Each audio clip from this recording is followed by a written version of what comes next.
Mactar Gueye bu Jamra waxoon na ni dafay daal di sol ay dàllam nekk un médiateur waaye dafa dem seeti Mimi Touré bi mu demee seeti Mimi Touré bu mu génnee foofu am na discours bu mu tenir après kii di kenn ki yor kaddu Mimi Touré génn na ci place publique weddi Mame Mactar lu mu wax par rapport ak mission ndax moom nee na dafa demoon pour médiation déema jubale ñaar yi nga xam ne nag mooy Ousmane Sonko ak kii waaye Kédé da ko wax ni tànk yi nga xam ne nag moom la Mame Mactar yëkkati mooy di ñaanal Mimi Touré nan nga gisee lii surtout problème bi nga xam ne nag xamu leen lu xew bëgg nekk des médiateurs est-ce que matul ñu bàyyi xel. man de ça me dérange beaucoup démarche bi nii ça me dérange comme ni nga ko waxee Mame Mactar Gueye sama grand frère la man ak moom partagé nañ ay causes yu bari ñëpp xam nañ ko même j'ai même pas beaucoup partagé de combat je peux dire directement ak Mame Mactar Gueye je veux dire moins de combat ak moom que son grand frère Abdou Latif waaw Abdou Latif moom on a cheminé waaw les conférences de l'aéroport ak yeneen rencontre on a cheminé man ak moom ci cause yu bëree bëri voilà daanaka bi ko Abdoulaye Wade joxee Afrique aide l'Afrique boobu 3A yi yéen a ngi fàttaliku après ça qu'il a eu beaucoup de problèmes je pense même qu'il a fait la prison Afrique aide l'Afrique boobu Abdoulaye Wade joxoon ko benn ONG ci affaire ay médicaments et cetera après Abdoulaye Wade ci boppam moo génn weer ko en public man bi ma waxee initiative boobu je lui avais dit que j'ai des réserves que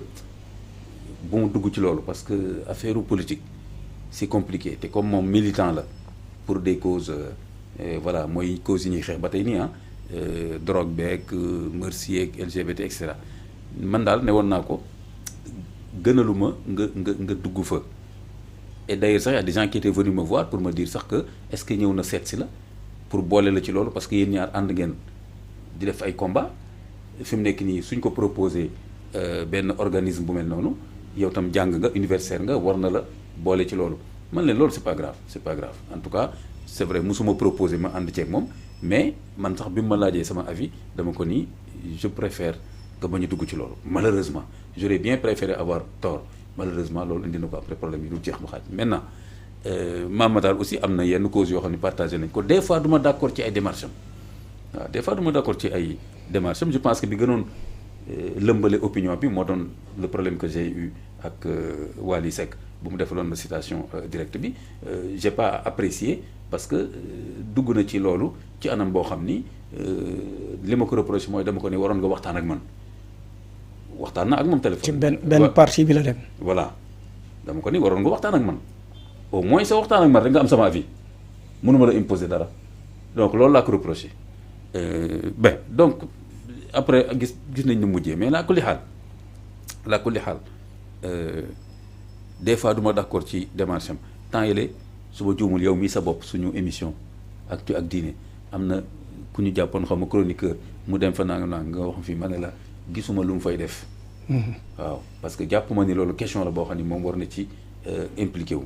de la même façon aussi bu ma gisee ci presse bi mu dem ci affaire médiation bi tamit je me suis dit que gisuma ni war na fa dem parce que d'abord li ñuy tuddee médiation sax laa xamul lan la man amul objet.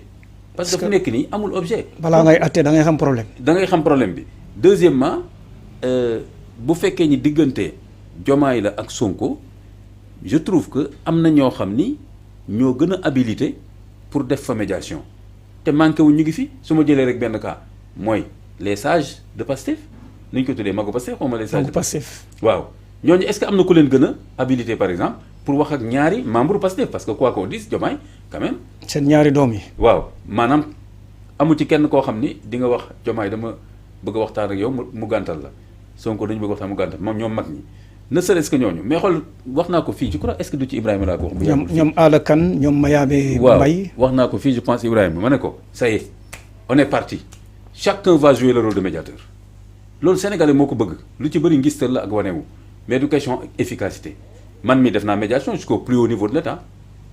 def naa médiation ak ñoom professeur Guèye ñoom Moundiaye particulièrement bi ma ci gën a marqué mooy bi Ablaye Wade waxee dafay taal urne yi ci élection yooyu on est allé voir Wade je pense 2 fois Radisson xaw ma teeru on est allé voir Macky Sall une fois mu recevoir ñu après on est allé voir Boun Dionne qui était son premier ministre donc xam naa luy médiation mais en même temps je voyais les limites. Je m'explique parce que y a des gens par exemple qui disent oui Imam Kanté xam nañ ko dafa gaaw budee lu mu dugg kii dem yoonam gaaw a gedd et cetera bon mooy li ma la wax rek balaa ngay wax da ngay xam lan ngay wax rek parce que ñiy wax loolu yëpp maanaam koo ci ne woon fii mës nga bokk ak Kanté benn association wala benn démarche ba gis mu budee et cetera mu ne la non damaa dégg bon loolu nag moo tax loolu du ma déranger. Bon maintenant léegi kon xam naa limitu médiation yooyu aussi am na ci ñoo xam ne des fois tam doo xam seen intention lan la parce que lañ fay wax ak lañ fay dugal di génne dootul affaire médiation bon fa laay tëj parenthèse bi donc affaire bii man je me suis dit que ñii naa dañuy def médiation à part ñi nga xam ne ñoo bokk ak ñoom langue politique bokk parti Pastef mën a def seen médiation seen biir gisuma keneen ku fay dem pour def médiation pourquoi je m'explique bu fekkee ni président Diomaye dafa ne dama bëgg a mettre en place benn coalition politique autour de ma personne léegi Mimi Touré laa wax na ko diriger Mimi Touré commencé na di recevoir et cetera waa Pastef génn ne ñun suñu coalition mooy APTE foofu lañ teg suñu tànk et cetera léegi ku dem di def médiation maanaam moi je me pose vraiment la question boo demee ci Sonko wala dem ci Diomaye lan nga leen di wax da nga naan Diomaye bàyyil coalition bi bu la ne lu tax ma koy bàyyi nga ne ko waa pour jubóog Sonko mu ne la mais non jotewu ma ak moom dara mais dama am sama ambition politique looy wax nga dem ci Sonko ne ko dama bëgg nga jubóog Diomaye nga bàyyi APTE bi mu ne la lu tax ma koy bàyyi ñun am suñu parti am suñu coalition nga ne naa ko bàyyi donc comprendre nga li ma bëgg donc vraiment ñii di wax ni fi nekk yi dañuy def médiation moi je vois pas l'objet de la médiation beneen bi aussi mooy que le président Diomaye reste toujours président avec ses pleines prérogatives di doxal ànd ak xelam di doxal li mu war a doxal le premier ministre reste encore avec ses prérogatives de premier ministre di doxal li mu war a doxal même si on a quelques problèmes des fois je sais pas congé bi jeex na jeexul conseil des ministres mais bon ba tey on reste quand même dans le format normal donc maintenant quelle est cette ruée vers la médiation là c'est quoi maintenant ba lii di la ci fekk man par exemple Mamatar bi mu génnee je me suis déjà dit kuy def médiation déjà doo rendre public. doo gaaw a génne wax surtout. gisoo beneen parti bi gisoo beneen parti bi. ok kooku voilà doo gaaw a génn. ñaareel ba man li ma gis ci presse bi parce que damay bañ tam dugg ci détails yu ñàkk fayda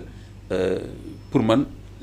am na lu mu wax loo xam ni ça n'a rien à voir ak médiation parce que dama gis ci kii bi mu ne dem naa gis Mimi Touré mu accordé ma 45 minutes détails yooyu jaru ko. xam nga loolu mooy man am naa solo ba nga xam ne ñu accordé ma 45 minutes am na ñeneen ñoo xam ne peut-être amuñu 2 minutes beneen bi surtout pour man bi nga xam ni pour man laa gis ne am na conséquence politique boo xam ni du woon cëram bon gis naa fa des centaines de maires xaw ma qui sont venus pour rallier bon bi ma gisee loolu tam dama ne ba lii Mamatar lii yoonam neewu ci en tant que médiateur d'une organisation de la société civile bon voilà léegi nag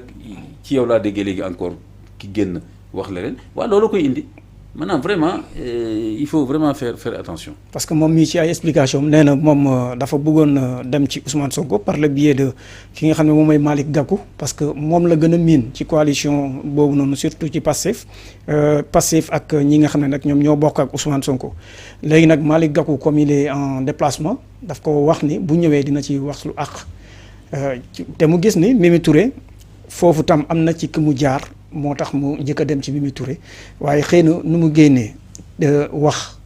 moom moo ko indil. génn bi dafa teel. démenti bi par rapport ak. lu muy yàkkamti na xaar ba gis beneen parti bi. voilà le porte-parole. na xaar ba gis porte-parole bi ñaareel ba je campe encore sur mon appréciation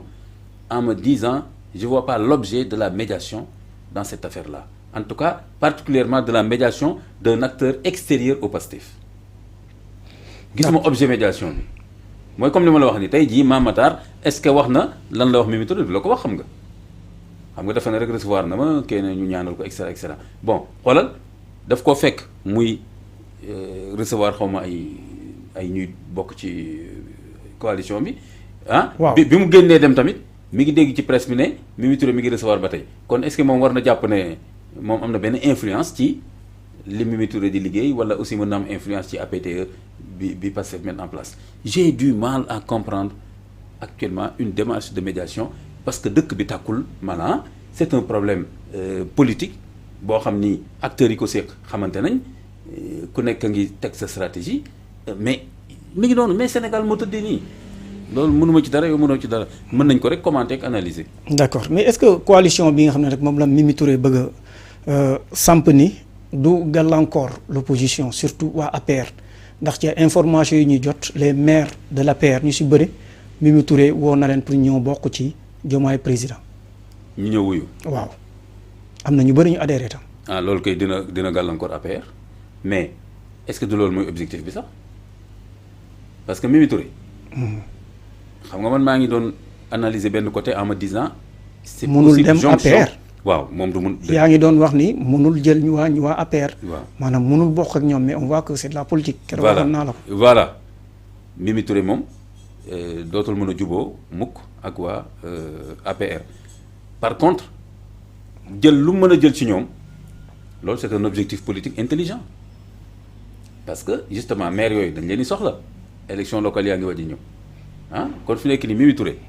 moom elle est en train de pêcher dans les militants de l'APR et surtout xam nga parti politique aussi ni muy fonctionner en général ku nekk dafa am ñoo xam ne mën nga wax ne yaa leen fa indi xam nga parti politique dafa compliqué de du question ki nekk chef de parti bi moom membre yi wala militant yi et cetera da ngay gis koo xam ne tey par exemple moom moo propagande ay jeunes yenn famille yi ci koñ yi yenn mbokkam et cetera